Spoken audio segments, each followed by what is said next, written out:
Good morning, everyone, and thank you very much for joining us for the Northwest Fire Science Consortium's most recent webinar, Managing Fire for Water, Lessons Learned from Watershed Protection Partnerships for Wildfire Risk Reduction. I'm Janine Creighton. I'm the Administrative Director for the Northwest Fire Science Consortium. And again, very nice to see you all here this morning, or to at least have you present for this webinar. This webinar will explore the concept of watershed protection partnerships and how they span organizational boundaries for collective action to address wildfire and other risks. And I'd like to introduce our speakers. Dr. Heidi Huber-Stearns. She is an associate research professor and director of the Institute for Sustainable Environment at the University of Oregon. She focuses on natural resource policy. She also serves as associate director of the Ecosystem Workforce Program at the University of Oregon. And our second speaker is Dr. Emily Jane Davis. She is an assistant professor and extension specialist in the College of Forestry at Oregon State University, with a focus on collaborative natural resource management. She also serves as Associate Director of the Ecosystem Workforce Program, and she is Vice Chair of the leadership team of the Rural Voices for Conservation Coalition. Right before we get started, though, I want to say that we will reserve questions until after the presentation.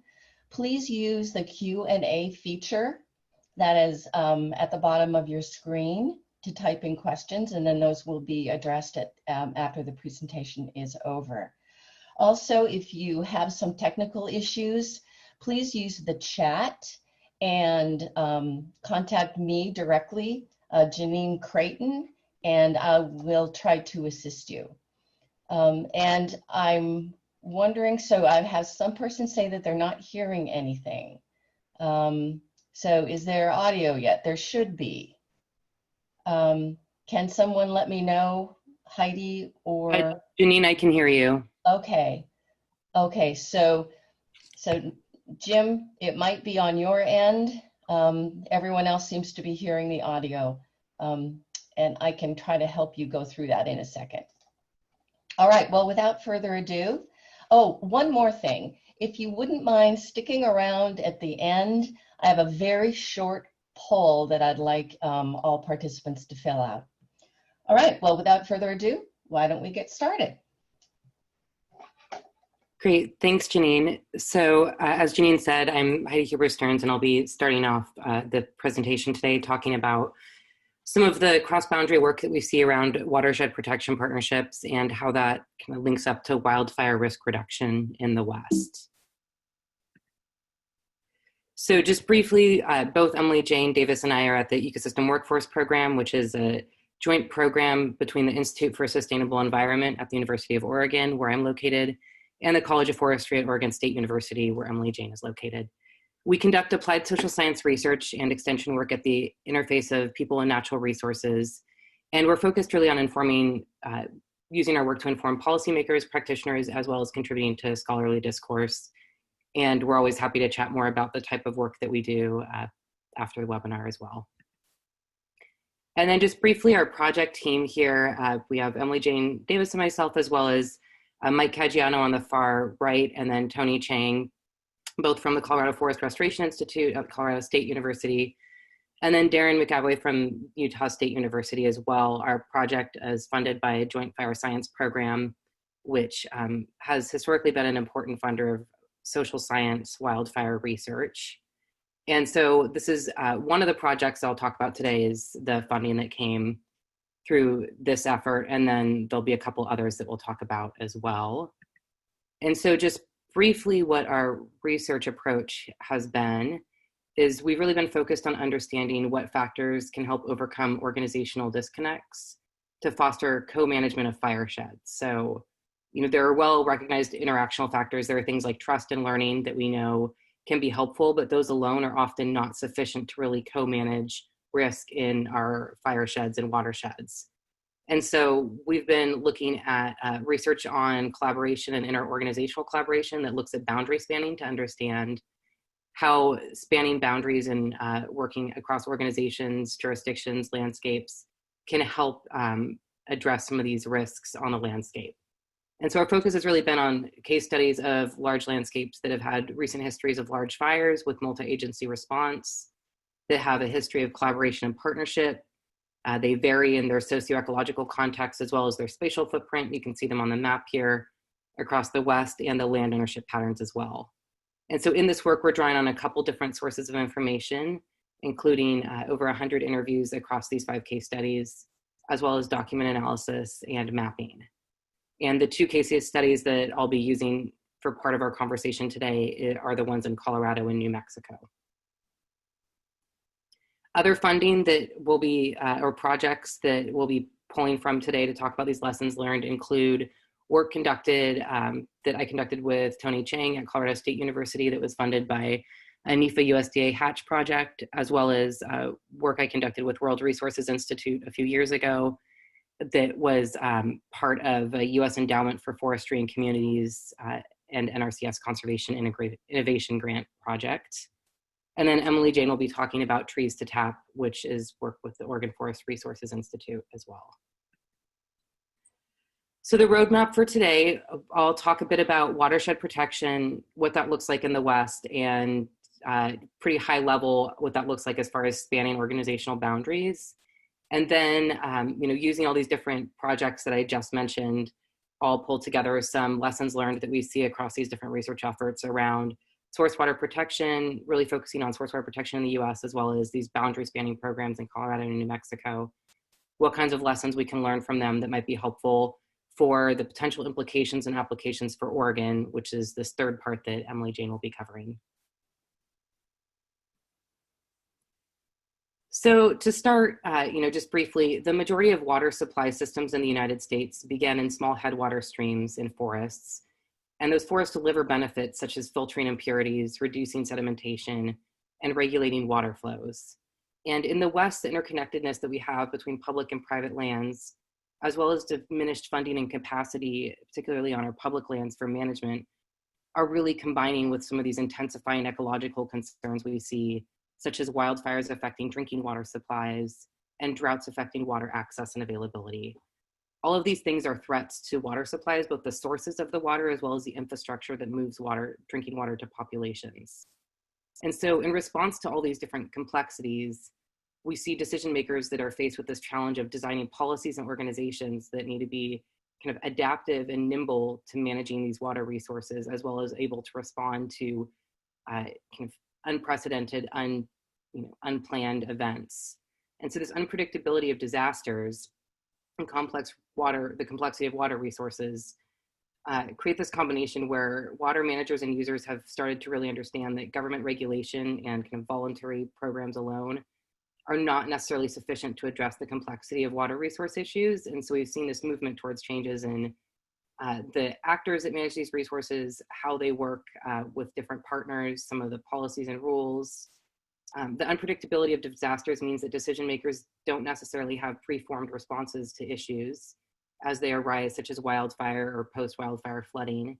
And water resources in the Western United States are complex to manage even on a good day. So, this has really led to this focus on innovation and adaptation. And we've seen both practitioners and scholars alike have really tracked some of the innovation and adaptation that we see occurring in response to this complex problem. We see individuals and organizations working together across boundaries, both jurisdictional as well as organizational, to collectively respond to challenges. We see kind of the recombination of existing efforts to include more actors, and we also see kind of new decision-making procedures and new roles and responsibilities for both governmental actors and non-governmental actors occurring across the landscape. And so that's a lot of what I'll be talking about today, are examples of that. And then just briefly, an example of what a watershed protection program is, or a protection partnership, or an investment in watershed services, whatever name you'd like to give it. But we're using a pretty broad umbrella today to talk about these programs. And in this figure, what we see is that upstream landowners conduct practices on their land that directly affect the quality or quantity of water that are received by water users downstream. Then the beneficiaries or downstream users of the water, such as urban centers, provide some kind of compensation or partnership either through direct cash payment, technical assistance, or other incentives to these upstream landowners to either sustain or enhance the watershed services they're providing. And these transactions often use a program administrator to facilitate the exchange.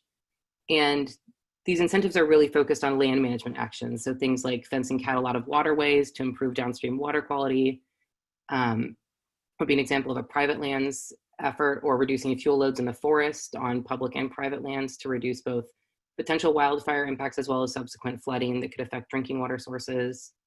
Planting trees along a waterway can increase shade and reduce water temperature, which can improve water quality and aquatic habitat. Those are just a few examples of these management practices that we see happening in these programs. A lot of what we're focusing on today is really about forested public lands that are source watersheds for downstream utilities or municipalities. And globally, these programs are growing. There are several hundred around the world with in 2014, over $12 billion were transacted through these programs. And this includes all water quality and quantity programs, so not just source water protection. But we also see a lot of management of watersheds in these areas as well, and an increasing number of acres being managed in these programs. So then when we scale down from the kind of the global look and just talk about what's happening in the US, what we can see here on the EPA's Enviro Atlas map, which is a very fun interactive map if you all haven't explored it yet, these dots represent watershed projects and markets within the United States. And we found in some of our research that there are over 40 source water protection programs in the United States that identify as such, and about 2/3 of them are in forested watersheds, and the majority of them are in the Western United States as well. And so, we see this increase in these different efforts and arrangements to try to manage water resources.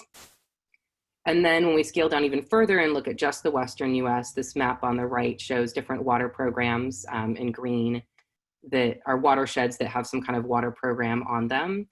And we see that really source water protection programs are primarily in the arid West. They're mainly on public or federally managed lands, such as Forest Service, National Park Service, Bureau of Reclamation. And they typically involve local level government, so water providers, municipalities, and cities, all of whom really depend on those public lands for agricultural water, drinking water, and industrial water. We see a lot of boundary spanning going on in these programs because we see public, private, and non-governmental actors working across their jurisdictional boundaries, planning projects together, taking land management actions in coordinated manners, and kind of co-creating response plans together. And these programs, these source water protection programs, so now we are coming down to the point of the triangle here. We're now just talking about forested source water protection programs in the Western US. And if we just look at those programs, what we found in some of our research is that these programs were really created in response to concerns about wildfire and subsequent events affecting water sources or infrastructure. These programs are mainly concerned with protecting drinking water sources, water availability, and catastrophic wildfire effects. And these programs cited wildfires as far back as the mid-90s, and the impacts of those wildfires through flooding, sedimentation, ash, and other impacts as being the reason that they've created these programs, essentially this avoided risk and trying to not have those same things happen again to their water supplies. And in several cases, programs that have formed either after a fire within their watershed or a fire in a neighboring watershed where they've watched water utilities and others struggle to deal with the post-wildfire impacts on drinking water. And then in most cases, what we see for these programs is the management actions are around forested watershed treatments. So paying land managers to conduct treatments like thinning, prescribed burning. A couple of these programs patrol watershed health to make sure that rec and other things are protecting the watershed and not leading to pollution or increased fire risk. And then we also see that in most of these cases, federal land management agencies are also providing resources. Not only are they conducting the actions on their land, but they're providing resources or cost sharing for things such as hazardous fuel reduction, riparian area restoration, and streamside stabilization. And then focusing in on our two case studies that I mentioned before in the West, the first one in the Upper Poudre watershed in northern Colorado, and then the second one in the Rio Grande area in New Mexico, northern New Mexico. We focused on these two forested watershed areas because they've had recent catastrophic wildfires and then subsequent events that have impacted source water and drinking water. As we all know, fires don't recognize jurisdictional boundaries, so responding to those types of events require multiple actors and landowners working together in concert, and effectively scaling up responses to disasters and risk reduction for future events really requires a lot of work together. And so in both of these cases, in Colorado and New Mexico, there's a significant amount of wildland-urban interface in these landscapes, as well as an intermixing of land ownerships, as you can see here on the map. Things are fairly matrixed. You can also see that the yellow with the red outline are recent wildfires. The large chunk there is the High Park Fire, which happened in 2012, and post-fire rain events caused water conditions in the Poudre River that stopped the city of Fort Collins and the city of Greeley from pulling water from the Poudre. I think the city of Fort Collins, it was something like 180 days they were unable to pull water from the river for their drinking water. Thankfully, both of those places have two water sources. They also have the Big Thompson. And so they were able to augment as well as having reservoirs. But in other places, like, for example, Oregon or other places that do not have the same storage and reservoir capacity, being unable to pull from your primary drinking water source can be a real risk when events like this happen. So a High Park Fire occurred. We had a series of post-rain events. The following year, there were a series of floods in northern Colorado as well. And this, combined with wildfires in other kind of neighboring counties and areas, spurred additional efforts in this region. There were already several efforts going on to align both wildfire risk reduction and source water protection across land ownerships. So in this area, we have a variety of organizations: the Northern Colorado Watershed, which was as the primary focus of our case study. We also see the Coalition for the Poudre River Watershed that formed after High Park Fire, Peaks to People, which is an emerging water fund that's modeled after the Rio Grande Water Fund. And then we also have these other pre-existing things on the landscape, like fire-adapted communities, community wildfire protection plans. We also have water utility source water protection plans for rivers and infrastructure. And we have engagement and involvement in these areas from the utilities like the city of Fort Collins and Greeley, as well as Northern Water, which is a large water provider on the Front Range, as well as the city of Loveland and other cities in here that depend on these watersheds for their drinking water. And so then the Rio Grande Water Fund in northern New Mexico, similar landscape as far as mixed land ownership, and kind of similarly, they've had challenges around post-fire events. So in 2011, the Las Conchas fire burned over 150,000 acres in northern New Mexico, and the thunderstorms after the wildfire brought ash and debris into the canyons, filled the Rio Grande with sediment, and again, water managers had to stop withdrawals in both Albuquerque and Santa Fe. And in both these cases, we're also talking about a lot of debris and sedimentation that's deposited in the water storage areas as well, which are other concerns. So again, this landscape has had these recent fires, and they have multiple organizations responding to wildfire risks and source water protection as well. In this area, it includes the Rio Grande Water Fund, which is the area outlined here on the map, as well as the Greater Santa Fe Watershed Coalition, which is in the Santa Fe watershed. There are also initiatives like the All Hands, All Lands Burn Team, and again, pre-existing groups such as the Fire Adapted Communities work, the CWPPs, and then there's a lot of involvement in the Rio Grande Water Fund from counties, water utility authorities, soil and water conservation districts, other conservation districts. And so this one in particular, the Rio Grande Water Fund, has, I think over 80 signatories that are kind of invested stakeholders in trying to address issues across this landscape, which again is extremely mixed, but they're trying to figure out how to prioritize the landscape and essentially kind of chunk out piece by piece how to address both wildfire risk reduction combined with source water protection. So instead of those efforts being parallel, really matching them together is what we see happening in both northern Colorado and northern New Mexico. And so then moving on to the lessons learned that we've seen from some of these cross-boundary efforts, and kind of compiling these different research projects together, some of the lessons learned overall that we see are that there are kind of new or unlikely partnerships occurring to address shared risks. In 2010, when Denver Water And the Forest Service first signed their first MOU. It was a fairly novel idea for a water utility to provide millions of dollars to conduct upstream watershed restoration work for, essentially infrastructure and source water protection instead of just investing in their actual gray infrastructure, their built infrastructure.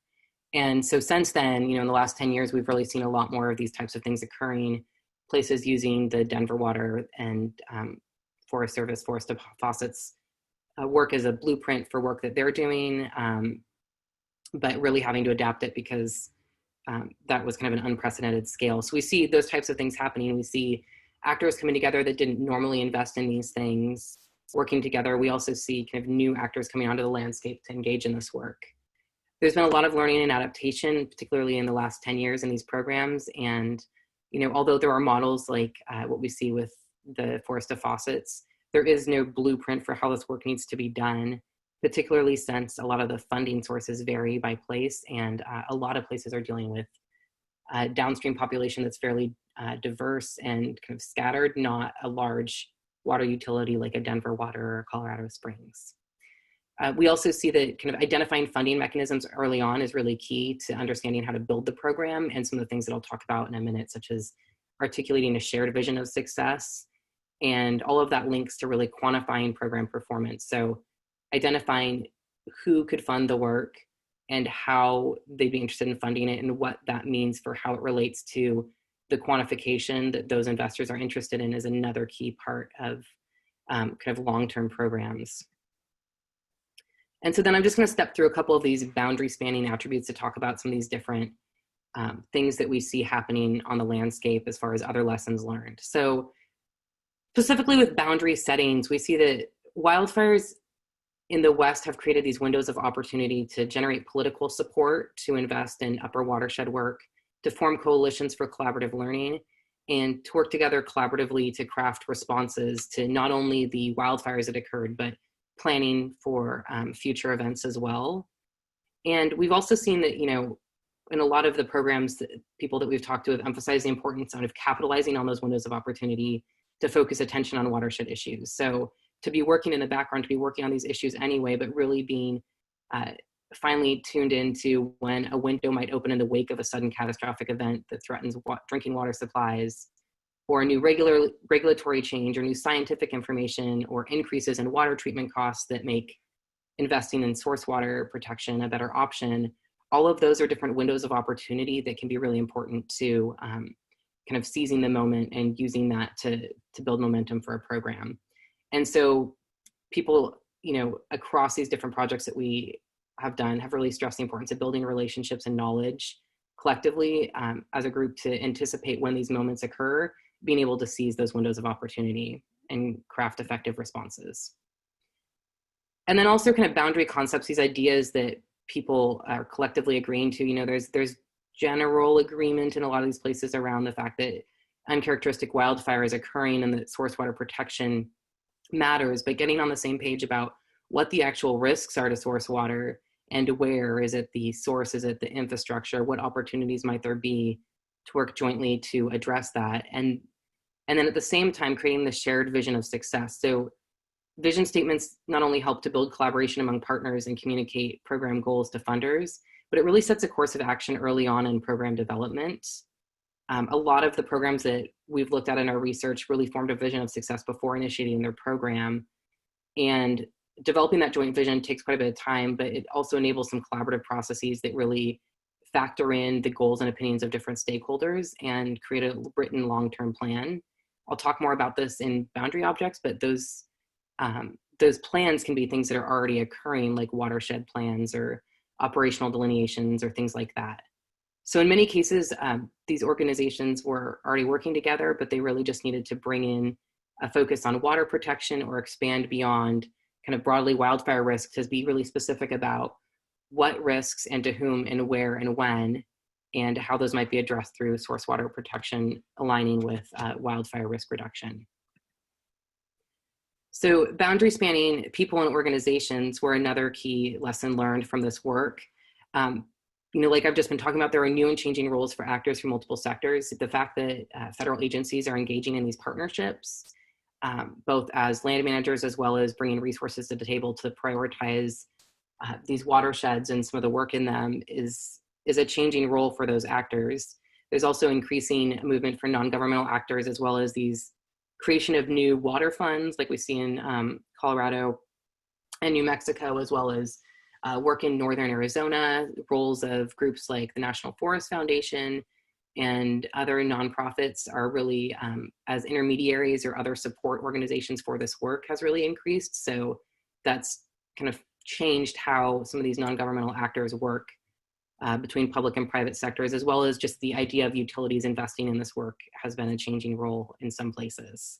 In other places, they've actually been partnering for a long time with their upper watershed land managers to do this work. And then the other really key thing is that individuals within those organizations are really crucial to driving change. It's, we hear a lot about these different leaders. So we hear about leaders that are kind of champions within their own organization that can make decisions, like people within government agencies or utilities who can actually navigate the bureaucracy, gain necessary approvals to put a program like this into place, use bond measures or take the opportunity to help develop new regulations or something to help move these types of programs forward. Those individuals within decision-making organizations are really key to this work. And then at the same time, there are also others, kind of advocates that are leaders from the community, from NGOs or others that are helping to garner public support, like they did in Northern Arizona for the work they've done there. Having these other entities come in and help provide research, provide kind of public support to help pass a bond measure, for example, are all ways in which we see these key individuals within organizations being really crucial to driving that change. And then boundary spanning activities, a lot of these types of activities are things that might be already happening. So doing work together for planning, both pre-season planning as well as pre-NEPA planning to identify what values, again, going back to that kind of that idea of shared success and values at risk, really identifying those help inform the planning process for pre-NEPA, as well as risk mapping, things like pods, potential operational delineations, things like that that are already going on in these landscapes can be informed by bringing in source water and water protection risks and values, so that partners are both creating a supportive environment, but also decision makers are understanding a more broad and fuller suite of the risks to both drinking water, as well as potential to kind of address wildfire risk reduction, as well as source water protection. We also see that in many of these landscapes, activities such as conducting prescribed fire work together facilitates future opportunities to work together. So a lot of folks that we've interviewed have talked about how conducting activities like prescribed fire that have a benefit to the watershed also provide an opportunity to figure out how to work together, how to share resources, how to build relationships so that when an event occurs, they know who to call and for what, and to really build that trust to work together. And then also implementing action plans with roles, even things like source water protection programs or other water-related programs or projects that are occurring can have opportunities to engage with those to bring wildfire risk reduction into source water protection plans, as well as really making clear something that folks we talked about with these programs is that having action plans that have clear roles for individuals and organizations is a really important way to increase accountability, as well as really helping define the roles that people have within these programs. And so then just a couple end notes here. Boundary spanning overall, it can overcome some of the disconnects that we see on the landscape. It can establish more effective and targeted communications, as we're seeing in a lot of these efforts going on in the West. It can facilitate information flows for decision-making, as I was just saying, not just for, kind of responding to an event that just occurred, but also planning for the future. And it can create these mechanisms that have joint accountability and action for all partners involved, so that those that depend on resources within a watershed or at risk from wildfire within a watershed are working together. And, all of this leads to things like plans that better incorporate more stakeholder values, better and clearer responses to future events, as well as kind of increased leveraging of resources. So this collaboration and working across boundaries is really how people identify dealing with these issues in the West. And so I'm going to stop there and hand it over to Emily Jane to talk about this next part. Great, thank you so much, Heidi. What Heidi and I were really excited about doing today was finding some synergies between some of Heidi's prior and our shared current research around the West, and bringing those to bear a bit on the Oregon context, and really starting a conversation about that we hope to continue on with many of you. So go ahead, Heidi. Why does this matter to Oregon? Why are these examples from elsewhere in the West important to us here? Like other states, we have increasingly severe and frequent wildfires, right? Despite last fire season not being quite as bad. We have water quality and quantity concerns and source water protection issues from not just wildfire, but a variety of other sources that are intensifying. We also, in Oregon, have really advanced the use of both multi-stakeholder collaborative dialogue and multi-agency, multi-landowner partnerships to accomplish management of public forest lands, and increasingly looking at how different actors and entities from different land ownerships can combine their resources and span not only the land ownership boundaries, but the organizational boundaries that exist to get work done. And then finally, we do have this increased awareness of examples from elsewhere. Many of these examples are things we heard on the news about Colorado, but sometimes it's a fire in a watershed close by your drinking water supply. We've had some adjacent or near hits in Oregon as well. Go ahead. This is an annual burn probability map that Michelle Day and colleagues have created using FSIM and Landfire simulations. There's a lot of different quantitative wildfire risk assessment products and efforts going on out there. My goal isn't to cover any of those really today, but just to show that we're starting to get a better handle across Oregon on some of the different risks to our values, including drinking water. And much more information about this is going to be shared in a publication later this year from the Trees to Tap project, which my colleagues John Souter and Kevin Bladen, who are on today, are part of. Go ahead. And public lands also really matter in Oregon because many of these drinking source watersheds are located in public lands managed by the U.S. Forest Service. So about, a little over half of Oregon is public land. About 60% of all the forested land, or about 18 million acres, is public land, and wildfire risk on those lands matters. Go ahead. Here are some of the public water supply areas in the state. Many of you are pretty familiar with this, but it's not something we always see. It's such a clear picture of where we get our water from. So we have 238 source watersheds that are feeding into 157 water treatment plants operated by community water systems. And in our Trees to Tap project, we defined a community water system as those with 15 or more service connections for at least 25 people year round. These watersheds are located throughout the state, and 61 of these drinking source watersheds have 50% or more public land in their area, and 39 of those have 75% or more public land. So for those watersheds in particular, obviously the Forest Service as the major landowner and actor in those areas has a huge influence over how those are going to be managed. A couple years ago, as part of the Trees to Tap project with colleagues on that project, I conducted a survey of these drinking water managers across Oregon. Again, that project is led by my colleague John Souter at Oregon State University. This was a survey I did online. It wasn't just of public lands drinking water suppliers, but we had 54 respondents, a 35% response rate. And there's a lot of information from that survey that again will be shared in that future publication. All I really want to say right now is we asked them about various drinking water source issues that could affect those sources and potential wildfire impacts such as erosion, sediment, turbidity, the effects on infrastructure for drinking water, and needs for filtration systems were among the top concerns. And we also found that survey respondents perceived very little control or being able to do very much about those potential impacts. Next. So Oregon is certainly home to existing drinking water partnerships and programs. Many of you who are on today may be from those or working on those. So there's water quantity and stream flow and temperature related efforts. right? There's been some efforts on the coast led by Sustainable Northwest and local communities and others to protect source watersheds through community forest models. But what we're really talking about today in this webinar is managing fire and fire risk for the benefit of water. Next.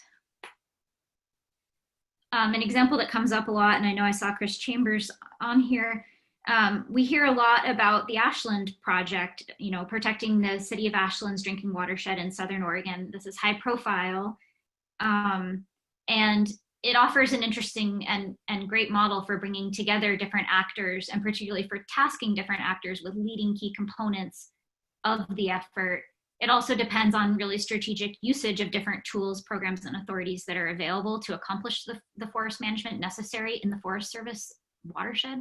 So using a 10-year stewardship agreement to organize the work, and then seeking multiple funding sources that can be leveraged on public and private lands to accomplish fuels reduction treatments, including a lot of hand and prescribed fire work. Next. But it's important to know that not all of these are large and formalized or such high profile partnerships. Another example might be the Rogue Basin Drinking Water Partnerships for other communities in the upper and middle Rogue in Southern Oregon. So more of an informal coalition that shares information, that does things like put on workshops. And other places, you know, like Baker City, you might see an MOU or a memorandum of understanding between the water provider and the Forest Service, kind of for those individual communities and watersheds, but there may have been less of a broad multi-stakeholder partnership engagement. And I think the lesson learned here is that, or something I hope you can take home today, is that it's going to look different in different places. Not all efforts have to look the same as Ashland, but that there are certain things we're learning through these applied social science projects about how to span organizational boundaries that you can take and adapt to your place. Go ahead. So I'm thinking to Heidi's lessons learned and just again talking a bit about how they translate to Oregon, perhaps.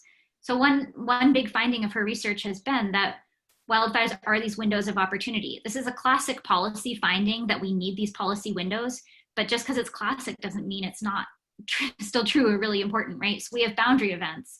In Oregon, some of those have been near misses or close threats. We haven't experienced large fires like the ones that Colorado has experienced. So I guess what we can anticipate is that we're going to have that impetus when we do have a large fire affect a drinking water supply. But can we also be proactive and not have to get to that point? Next. I think what Heidi's research also shows, though, is you need collaborative or partnership venues and arrangements to capture those opportunities and act. And again, my lesson learned there is not that it has to look the same way in every place, but that you need some way of structuring the interaction between organizations so they're able to act when there's that threat. Next. So Heidi talked about different kinds of boundary spanning features that were key for these partnerships occurring in other places. Again, I'll remind you that when I say boundary spanning, I'm not just referring to land ownership boundaries, I'm referring to the boundaries between organizations, which we all know are really challenging because each organization has its own mission and purpose and focus. So one very obvious boundary spanning activity that we could be applying more in Oregon, and some communities have underway, is going through a drinking water source protection plan process. If a watershed doesn't already have that, going to do that, assembling the stakeholders and partners to participate, and looking for some of those boundary spanning organizations that Heidi mentioned, like in our case, watershed councils or regional NGOs, which we have a deep bench of in Oregon, would be really important. It's also important that that plan itself, you know, maybe you already have one, maybe you update it, and that's a boundary spanning activity. And the plan itself also serves as what we call a boundary object, because it helps create shared understanding and shared agreement about strategic actions. And it may help a drinking water provider and their partners respond to all the different hazards that might come from wildfire, as well as other hazards, which could include algal blooms, a point source pollution spill, etc. Also note that the NEPA process, so right, if the Forest Service is going to conduct activities, it needs to go through an environmental analysis process, and that is a point where they're required to do public participation, as many of us know. But it's also an opportunity for stakeholder engagement. So some places like Baker City have been looking to do an updated NEPA process for their watershed, and that offers a natural point of engagement for these partners. Go ahead, and I'll try to wrap it up. Sorry, I know we're going over time.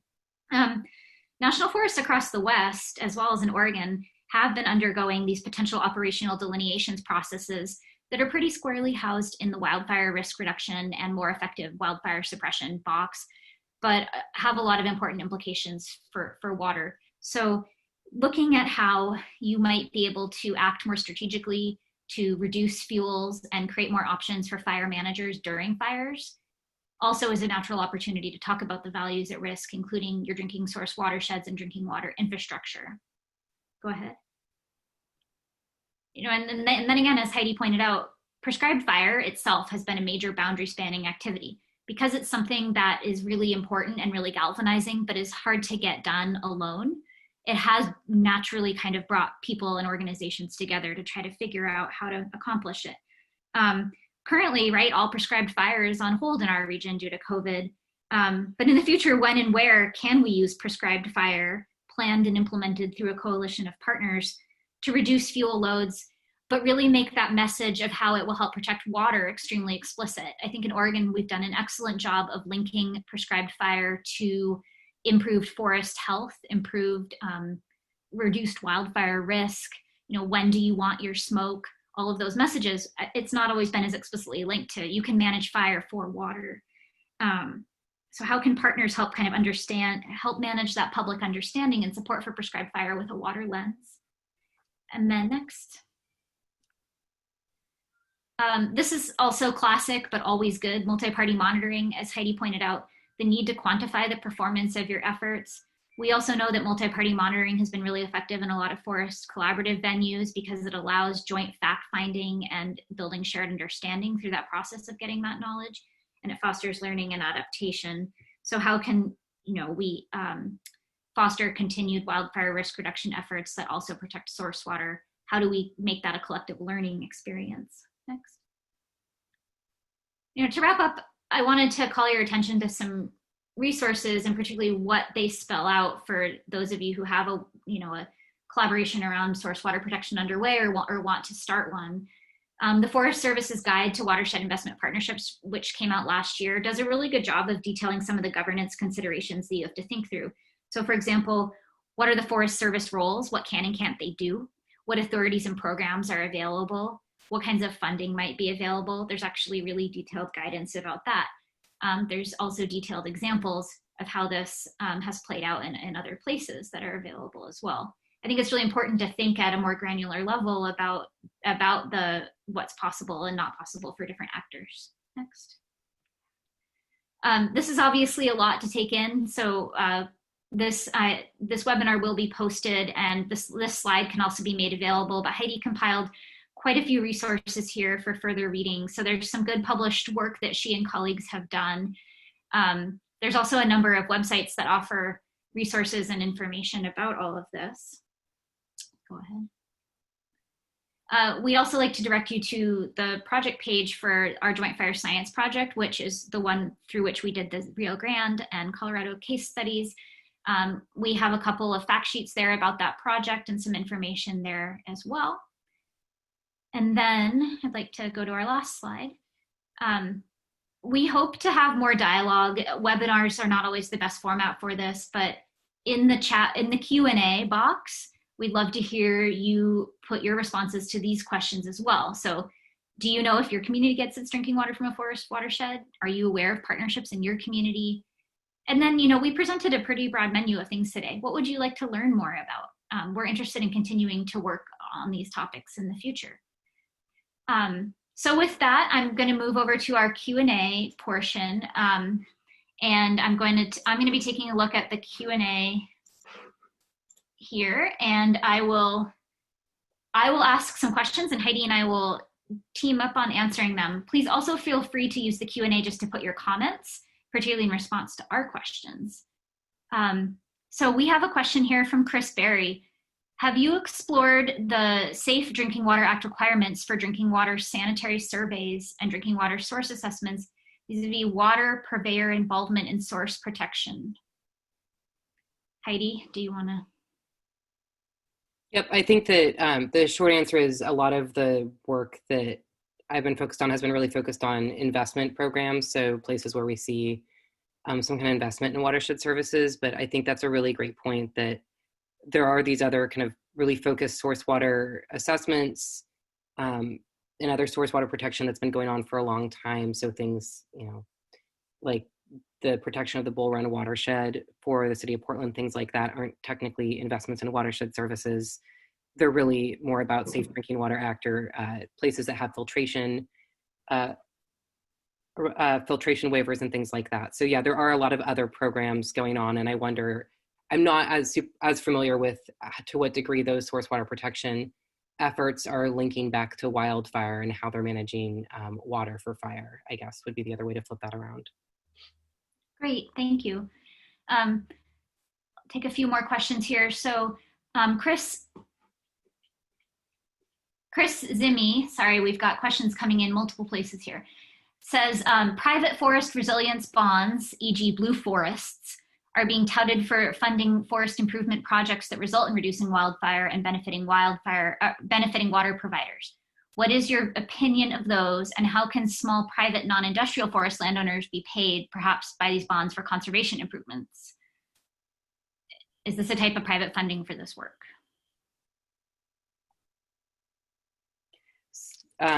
So I think and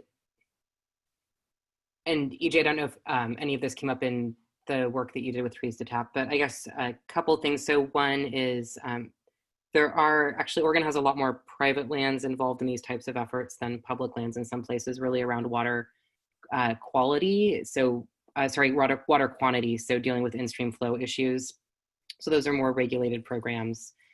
There are sources of funding for these types of efforts, especially through things like what water funds are trying to do, Peaks to People, as well as obviously the Rio Grande Water Fund, where the landscape is being prioritized within the whole watershed, and they're doing requests for proposals for people to submit projects. And so a lot of those could happen on private lands if they fell within the priority areas that these funds have identified as needing to be addressed. There was a second part to that question. I think the first part that I missed.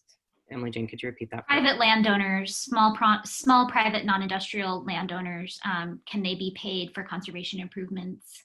Yeah, definitely. I mean, they already are. It's a model that's used a lot globally, but within the US as well.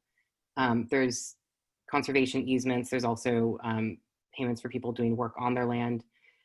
There's investments in NGOs or other groups doing work on private land to reduce risk. There's also things like state forestry associations and state forester groups are working with private landowners to address some of this risk and obtain funding, a lot of which is coming from NRCS. The renewal of the Denver Water Forest to Phosphates Partnership is one example of when they, in 2015, renewed it. They also are partnering with NRCS to work on private lands, is just one example of how we see private lands getting involved in that work. Great, thank you. And I want to note, we're probably not going to be able to answer all these questions in time. So what we're going to do is compile them from the texts, and we'll put some answers to them and get that sent out through the consortium. So another question from Henry: long-term stewardship of headwater forests is a heavy lift. How have successful case studies funded these activities? Have they considered long-term maintenance of treatments? Yeah, I think that's a huge challenge that we hear from these programs. So a lot of these programs are, less than 10 years old for source water protection in the Western US. And I think that there's very, very, very broadly speaking, there seem to be two kind of approaches. One is that you have a massive downstream water utility, something like a Denver Water that has or a Northern Water, or something that has a very large base that they're serving. San Francisco is another example of this, that are funding a series of upstream upper headwaters work. And so they're scaled at a size where whatever their funding mechanism is, whether it's a rate increase for water users or something else, they're able to actually fund work at a scale that makes a difference in the upper watershed. When you start getting down to these smaller water providers that are providing water to a couple 100,000 people, the scale of investment that they can make in their upper watershed, like you said, is not necessarily enough to steward the headwater forests indefinitely. And so that is an issue that we hear from people particularly again about this long-term maintenance. So, you go in once, but in some of these ecosystems, you need to go back in within 5, 6, 7 years and redo the treatments you just did. And so there are challenges around not having enough funding. We hear this with prescribed fire research as well. There isn't actually funding necessarily to go back and retreat acres you've already treated, even though those are the ones that need maintenance burns, because the funding is focused on new acres, or you're so focused on the new acres that going back and doing the maintenance of the other acres can be a real challenge. So I think some of that remains to be seen, but it is a definite challenge that these groups are dealing with. The one other thing I would say is things like these water funds do allow an opportunity for a variety of sizes of investment to fund upper watershed work. So when you don't have one or two large downstream entities that can fund the work at scale, or attempts at scale, having things like these water funds allow a variety of different investments in a collaboratively agreed upon prioritized landscape to achieve work. Yeah, everything you said is great. I also just think this drives home the importance of diversified sources of funding and multiple partners, even though those still may not be like at the maintenance timeframe that Henry's asking about. But some programs like OWEB's Focused Investment Partnership Program or others do offer at least a few years of funding and are attractive, so it's just having those multiple partners able to access multiple sources and kind of stacking them over time and across the landscape strategically as well. Okay. Sorry, Emily Jane, I'm gonna add one other thing to that. Another thing that we hear a lot of programs talk about as far as program longevity is actually very, it's like very operational and maybe kind of boring, but it's actually a very important point that having funding available for program administrators or for people to actually run whatever the watershed program is a really critical part of maintaining this work, keeping somebody in a position instead of, kind of on again, off again as funding is available, to really maintain that flow and continuity of work. And so it's like a very administrative detail, but it actually matters a lot to have funded people in positions that can maintain this work and that they're solely dedicated to doing this and not kind of doing it as a side lift as they can. Right. All right, we have a question from Katie for Heidi. Could you please say more about the pre-NEPA boundary spanning activities? What all do those include? Is there sort of a punch list to follow for any given project? So pre-NEPA boundary spanning. I don't know of a punch list, and I think Emily Jane can add to this as well. I think I would say the things that we've seen and that we've heard that can be successful is some of this collaborative planning beforehand means that when agencies, particularly the Forest Service, goes to do some of the NEPA work, they have a more informed understanding of what some of the stakeholder values and risks and concerns are in the areas that they were working in. And in some cases, it might change the areas that they're prioritizing or where they're doing the work, or it might just bring in more values and risks for them to consider in the assessment of the different options that they can use to conduct work on that land. I don't know, Emily Jane, if you have other things to add to that. Yeah, I think some of the sort of outside of NEPA or the things that eventually then lead to NEPA on a specific landscape have been things like watershed analyses that the Forest Service has done, or watershed condition framework assessments, or even things like pods where you may be looking across the landscape where some areas have NEPA decisions and some don't. And I also think pre-NEPA is always a good opportunity for more open-ended, broad stakeholder feedback. And there isn't a punch list because it's not a time when public engagement is required in the same way as during NEPA. So that's a great question. Hey, sorry, so many questions. I'm gonna do, how much time do we have, Janine, for one more maybe? Martha has a question. We have 6 minutes left. Okay. So you're good. Do you have any examples you would like to, this is a question from Loretta. Do you have any examples you would like to highlight of landscape prioritization assessments around forest management, wildfire mitigation, and securing water supply? California is embarking on a 7 million acre assessment on this topic, and we're of course open to excellent examples. Heidi, I don't know if you can talk about some of the prioritization processes that were done in Colorado. Yep, a lot of the prioritization that some of these programs have done, like we've just been talking about, like Emily Jane was talking about for pre-NEPA activities. There were a series of watershed assessments commissioned in the Front Range of Colorado, to the point where I think all the watersheds and kind of major utilities have one now that identified essentially risks in the watershed, and specifically risks to not just source water, as I was mentioning before, but also the infrastructure. So there's a lot of concern around reservoirs and things like that, storage facilities and transportation of water.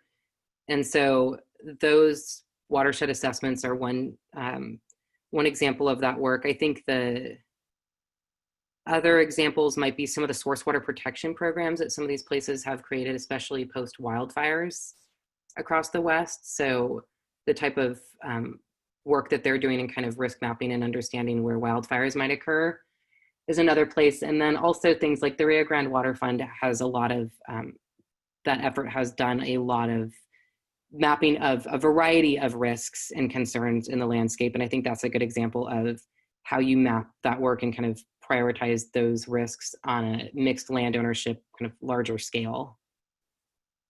Mm-hmm. We have a question from colleague John Bailey. Great stuff, including increased focus on pods and prescribed fire. Is there a sense that this is getting more traction with managers? I'll speak briefly to that, and then Heidi, you can jump in if you want. You know, in the project that Heidi was talking about, we were going to places where there was traction with those things. So we were self-selecting those places. Talking about more broadly though, say across Oregon, I know that pods processes have been underway on most national forests in the state over the past year. And over the past 2 years, we hear about it all the time now when we didn't used to hear about it before. So it seems like there's been a lot of those initial pods workshops. I'm really excited and curious to see how pods are tried out under fire. Sorry for my bad pun, but as we have fire season and see how those actually get used for fire operations. And then with prescribed fire, I mean, gosh, we could have a whole webinar. There are whole webinars about that. I mean, again, I feel like I'm in a community where people talk about prescribed fire a lot, and there's a ton of interest in it. There's also still quite a lot of barriers. I think the recent efforts to work more on smoke management at a state level have a lot of promise. Heidi, do you want to add anything? Yeah, I think I would just echo what you said. And then, yep, some other prescribed fire research that we've been doing around some of the barriers suggest across the West. I mean, it's been fairly clear that the barriers to that are not about changing policy. It's about these other issues around capacity and burn windows and smoke management plans and resource sharing and administrative issues and things like that, which we actually just finished some research on as well around these prescribed fire barriers. And so a lot of what we're talking about are kind of these other issues that are coming up that are limiting folks' ability to increase that type of work. And smoke management is a good example for several areas within Oregon, I think. Since we're at 11, I want to apologize that we didn't get to all the questions. Again, I'll be pulling all of these questions from the Q&A and chat pods, and we'll put down our answers and thoughts to the best of our abilities and get that sent out within the next week or two through the consortium. I really appreciate all of your interest and participation today. I know there's so many webinars and Zoom meetings going on, so it's just wonderful to be able to share this with you and to hear your thoughts and questions. Thank you so much, everyone.